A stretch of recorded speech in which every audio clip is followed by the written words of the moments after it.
So hello everyone, welcome to IFS. आज मैं आपके सामने जो एमपीसेट का एग्जाम होगा उसकी स्ट्रेटेजी के बारे में बात करने वाला हूँ कि सिर्फ 2 महीने बचे हैं।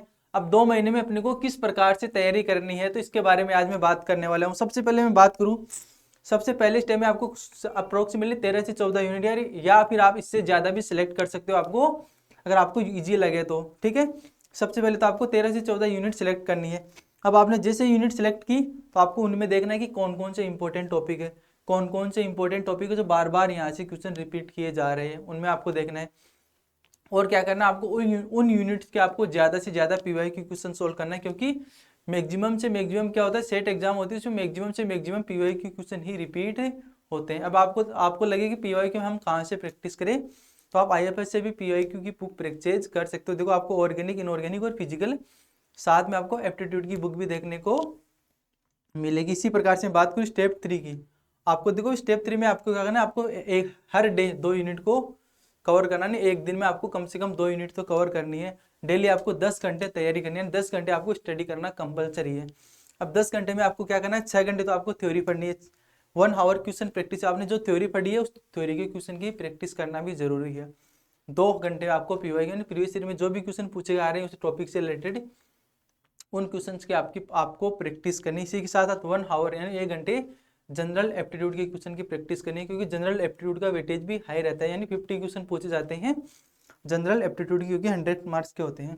इसी प्रकार देखो आपको, अब देखो बात करें डे वाइज, यानी वीक 1 में अपने को क्या करना है। देखो वीक 1 की बात करूँ, देखो सबसे पहले आपको जो आपने कंप्लीट यूनिट सेलेक्ट की है, उन यूनिट सेलेक्ट की है उनकी आपको थ्योरी के यानी उनकी उनकी थ्योरी आपको पढ़नी है। ठीक है, बाद में क्या करना, आपने जो थ्योरी पढ़ी है उनके ऊपर अपने कंसेप्ट अप्लाई करना है, अपने आपके कंसेप्ट अप्लाई हो रहे हैं या नहीं हो रहे, क्वेश्चन को सोल्व करना, आपके कंसेप्ट अप्लाई करने हैं।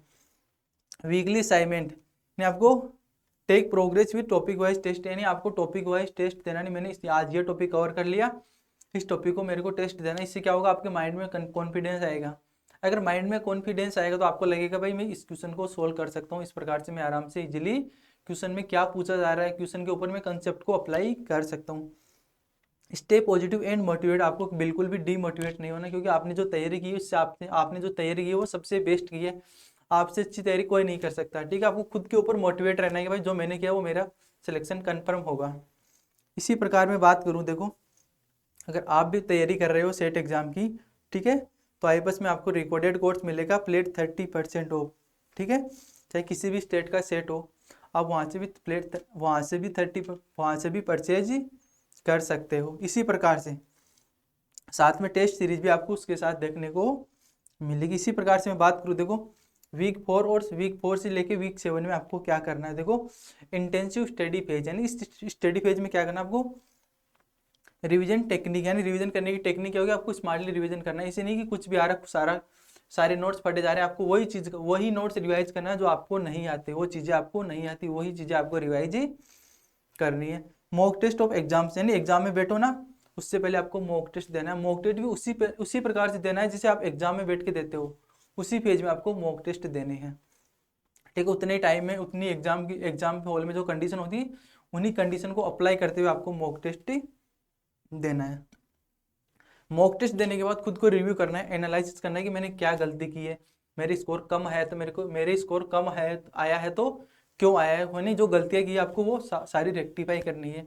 आपको अगर आप मॉक टेस्ट दोगे तो आपको टाइम मैनेजमेंट का भी पता चलेगा कि किस प्रकार से टाइम को मैनेज किया जाता है, यानी किस प्रकार से टाइम को, यानी पूरे 3 घंटे में पेपर को किस प्रकार से सोल्व किया जाता है। आराम से खुद खुश रहना है, भाई चलो भाई मैंने मेरे जो भी किया, मैंने जो अच्छा किया आज वो बेस्ट किया है मेरी तरफ से। ठीक है, आगे मैं बात करूँ, देखो वीक 8 में आपको क्या करना है, रिवीजन एंड मॉक टेस्ट, यानी आपको ज़्यादा से ज़्यादा, कुछ ऐसे कंसेप्ट होते हैं जो आपको बार बार रिवीजन करने की जरूरत होती है, उनको आपको बार बार रिवीजन करना और मॉक टेस्ट देना है। ठीक है, शॉर्ट नोट्स आपने बनाए हैं, जो शॉर्ट नोट्स बनाए ना आपको उनको ज़्यादा रिवीजन करना है, क्योंकि अगर आप शॉर्ट नोट्स रिवाइज कर रहे हो तो आपको लगेगा कि मेरे को ये कंसेप्ट नहीं आते थे, जो कंसेप्ट आपको नहीं आने वाले थे वो कंसेप्ट भी आप आराम से रिवाइज करके चले जाओगे, तो आपके माइंड में रहेगा कि भाई ये कंसेप्ट मेरे शॉर्ट नोट्स में था।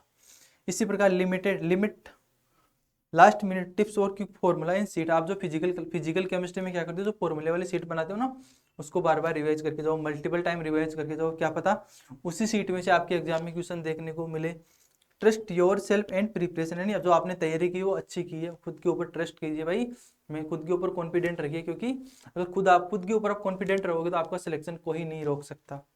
इसी प्रकार ठीक है, आपका सिलेक्शन कोई नहीं रोक सकता, क्योंकि आप खुद के ऊपर मोटिवेट रहोगे, खुद सेल्फ मोटिवेटेड रहोगे तो तो आपकी तैयारी भी अच्छी होगी, आपका स्कोर भी अच्छा होगा, पेपर भी अच्छा आएगा। और एक लास्ट मिनट की लास्ट बात तो एक और बोलना चाहता हूँ कि आप आराम से कम 6 से 7 घंटे सोएगा। अगर आप ठीक से नींद ले पाओगे तो आपका माइंड अच्छा रहेगा, माइंड अच्छा रहेगा तो आप क्या कर सकते हो, पेपर यानी ज़्यादा से ज़्यादा स्टडी कर सकते हो, पेपर को इजीली सोल्व कर पाओगे। ठीक है, ज़्यादा आपके माइंड में कॉन्फिडेंस रहेगा।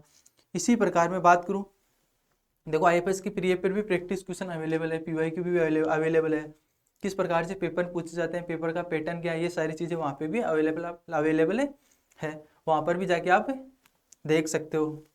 इसी प्रकार थैंक यू। अगर आपको वीडियो अच्छी लगी तो आपको वीडियो को ज़्यादा से ज़्यादा शेयर करना है, और आपको बोलना है, आपको कमेंट बॉक्स में कमेंट करना है कि आपके लिए ये वीडियो कितनी हेल्पफुल रही होगी। Okay, bye bye, thank you.